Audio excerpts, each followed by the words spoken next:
You check your phone. Someone liked your post. Someone didn't reply. Someone else got more attention than you. And without realizing it, your mind spirals. You start questioning your worth again. But what if I told you that the moment you stop seeking validation is the moment you are free?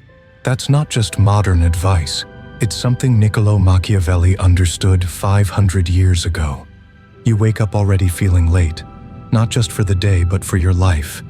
Before your feet touch the floor, your mind is already racing, replaying a comment you made to a friend, wondering if your tone came off wrong, questioning if you seemed too distant or too eager.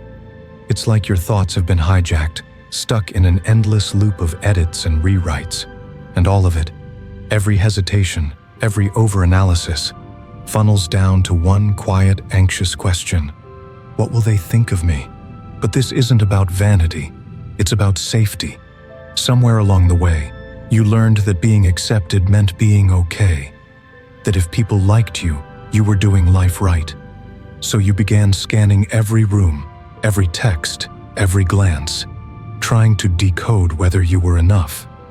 You didn't choose this. It's just what happens when your worth feels like something you have to earn. Their nods became your compass. Their silence, your panic. You stopped looking out from your own eyes and started watching yourself from theirs. This is how overthinking takes root. Not in pride, but in quiet fear. The fear of being misread, of becoming invisible, of not mattering. And so you rehearse your words, shrink your instincts, dress up your truth until it fits the part you think they want you to play. But the more you do this, the fainter your own voice becomes, until one day, you forget what it sounded like. And maybe that's the moment you're in now, tired of the noise, ready to remember who you were before you started performing. Because there is a way back, not to who others need you to be, but to who you really are. Beneath the pressure, beneath the fear, that journey begins in the next breath. You try to fight it. You tell yourself to stop checking, to stop scrolling, to stop wondering if you're measuring up. But the urge slips in anyway.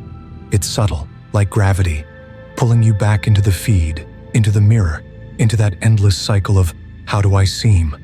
Because the mind, when it's unsure, looks for a sign, a green light, a nod, some kind of proof that it's okay to move forward. And the world knows this. It's built to feed that hunger. Apps, ads, even friends, everyone playing the same game of subtle approval. So you adapt. You adjust your words, your face, your silence. You post the version of yourself that feels safest. You hold back the parts that feel too weird, too raw, too risky. You become skilled at fitting in, without even realizing you're disappearing. You smile when you're uncertain. You nod when you disagree. You shrink, not because you want to, but because it's what seems to work. And slowly, the truth gets edited out of your life. But underneath the smile, the likes, the polished replies, something doesn't sit right. It's not sadness exactly. It's a kind of numbness, a weight in your chest that no achievement can lift. That scattered, restless energy, it's not just distraction. It's the mind calling out from under a system that keeps you doubting yourself. This isn't laziness. This is being trapped in a loop where you can't move without wondering who's watching, where every choice feels like it needs permission. And maybe, just maybe, that feeling you've been trying to shake isn't the problem. Maybe it's the signal, the part of you that's still awake, still aware, still longing to break free. Enter Niccolo Machiavelli, a name that often brings to mind manipulation, strategy, control. But behind the hardened reputation was a man deeply concerned with something more subtle, inner sovereignty. Machiavelli didn't just study power in palaces, he studied power within people. And in The Prince, he left us a warning disguised as political advice. He who seeks the favor of the people must become like them, but in doing so, loses the authority to rule himself. In plain terms, the more you chase approval, the less of yourself you have left. It's not just about politics, it's about your identity. When you shape-shift to fit every room, when you hold your breath hoping to be accepted, you don't just lose authenticity, you lose command of your own direction. And that's the trap Machiavelli saw long before social media made it common. He wasn't telling us to become cold or cunning. He was telling us to wake up, to notice how easily we hand over our power, not to kings or tyrants, but to the quiet pressure of being liked. Because once you make other people the judge of your worth, you stop being the author of your life. You wait for permission. You delay decisions. You forget what you even wanted in the first place. And that's the real danger of overthinking. It doesn't just waste time, it rewires your compass. But Machiavelli's message still stands. You don't need to rule others. You just need to stop letting your need for approval rule you. And once you do, a different kind of power begins to stir. One that doesn't depend on how others see you, but on how clearly you've come to see yourself. You start to see it more clearly now. Overthinking isn't a superpower. It's a signal, a symptom of being unanchored. You've been spinning thoughts in circles, not because you're deep or insightful, but because you don't feel safe enough to land on your own truth. It's not about intellect. It's about fear. The fear that if you choose for yourself, you'll choose wrong. The fear that if you show up fully, you'll be rejected. So you delay, you question, you loop, hoping someone out there will validate your next move. But Machiavelli, for all his sharp edges, understood this inner struggle. His teachings weren't just about how to rule others. They were about how not to be ruled by your own insecurity. He believed that strength doesn't come from applause. It comes from clarity, from knowing who you are, even when others don't understand it, even when they disapprove. That's what reclaiming your life looks like. Not a sudden transformation, but a quiet shift. A decision to stop waiting for the world to tell you you're okay, and to start asking a deeper question instead. Am I living in a way that aligns with what I truly value? Because that's the kind of validation that lasts. It doesn't fade with trends or followers. It doesn't depend on praise. It comes from within, from the still part of you that's always known who you are, beneath the noise, the pressure, the second guessing. And once you find that place, everything starts to change. Not all at once, but enough to take the next step, the one that belongs to you. But don't expect the world to applaud your awakening. When you start showing up differently, quieter, clearer, less performative, some people won't understand. They'll question your choices. They'll wonder what changed, and part of you will wonder too. You'll feel a tug of guilt, as if choosing yourself means betraying others. You'll ask yourself, am I being selfish, arrogant, cold? But here's the truth you'll need to come back to again and again. Authenticity isn't arrogance. It's maturity. It's the decision to stop betraying yourself just to be accepted. And with that decision comes the test. Saying no without softening the blow. Holding silence in rooms where you once filled space with laughter, with pleasing, with pretending. Making something that matters deeply to you, even if no one else notices. These moments won't feel triumphant at first. They'll feel awkward, exposed, lonely. But something deeper is happening beneath the discomfort. You're being released. Each moment you stop chasing approval is a thread cut from the web of self-doubt.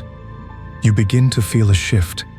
You're no longer tiptoeing around other people's opinions. You're not molding yourself to be palatable. You're not stuck in rehearsals for a life you don't even want. Instead, you start moving from truth, from alignment, from the quiet conviction that you don't need to be liked to be free. And that's when the waiting ends, not because the world changes, but because you do. And then, almost without realizing it, you begin to feel the reward, not in applause or recognition, but in something much quieter, clarity. The mental noise that used to fill every moment, those spinning thoughts, the constant self-checking, starts to fade. You stop rehearsing conversations before they happen. You stop needing 10 opinions before making a choice. Your mind slows down, not out of laziness, but because it's no longer at war with itself. You think with more precision. You speak with more care. You act with more purpose. You no longer move just to be noticed. You move because it's real, because it comes from somewhere honest inside you. And in that shift, something powerful returns. Trust. Not trust in others, but trust in yourself. The kind of trust that doesn't need backup, because it's rooted in knowing who you are and what matters to you. Machiavelli once said, "It is better to be feared than loved, if one cannot be both." But today, in a world drowning in performance and comparison, maybe the wiser rewrite is this: it is better to be clear than liked, if one cannot be both. Because clarity is what gets you out of bed. Clarity is what lets you say no without guilt, yes without overthinking, and move forward without constantly glancing sideways. And maybe the biggest surprise? When you stop trying to be liked, you start becoming someone you actually like. Someone who no longer needs to perform, because they've finally come home to themselves. Now you step back into your life, same desk, same inbox, same familiar faces that once made you shrink or second guess. But something's changed, and it's not the world. It's you. You're not scanning every interaction for signs of approval. You're not rehearsing replies in your head before you speak. You're not contorting yourself to be more likable, more acceptable, more right. That hunger for validation, the one that used to gnaw at your every decision, has quieted. You've taken back something you didn't even realize was yours to claim. Your mental real estate. Your inner space, the part of you that used to be rented out to worry, to doubt, to the imagined opinions of people who were never thinking about you as much as you feared. Now, that space belongs to you again. And in that space, you can breathe. You can think. You can choose. Not because someone said it was okay, but because it feels right. You no longer need to be understood by everyone. You've learned that being misunderstood doesn't mean you're wrong. It often means you're finally being honest. You show up not for applause, but from alignment. Not to impress, but to express. And that, Machiavelli might say, is the essence of leadership. Not dominance, not control, but sovereignty. Not over others, but over the self. And when you have that, you don't need a crown. You carry your authority quietly, in every choice you no longer have to justify. So pause for a moment. Really pause. And ask yourself, whose approval am I still chasing? Whose opinion still has the power to pull me out of alignment? Sometimes, it's not the loud critics that shape us. It's the silent expectations we carry like weights. But what if you set them down? What if, instead of waiting for a green light from the world, you gave yourself full permission to choose your own direction? Because here's the truth. Nothing in your life will feel truly yours until you stop performing for applause that never lasts. When you choose clarity over validation, you begin to lead yourself. Not perfectly, not without fear, but with integrity, with peace, with that quiet knowing that you're no longer a reflection of what others want, but a reflection of what you value. If something in this message stirred something real in you, don't keep it to yourself. Leave a comment that simply says, "I'm choosing clarity over validation." Because sometimes, saying it out loud is the first act of reclaiming your power. And when we say it together, we begin to build something rare, a space where honesty is worth more than likes. And if you felt seen here, the journey isn't over. The next step is waiting in our next video. Nietzsche's Guide to Regaining Inner Control. You're not lazy, you're disoriented. Because your mind doesn't need more pressure. It needs space. It needs truth. It needs the courage to stop performing and start becoming.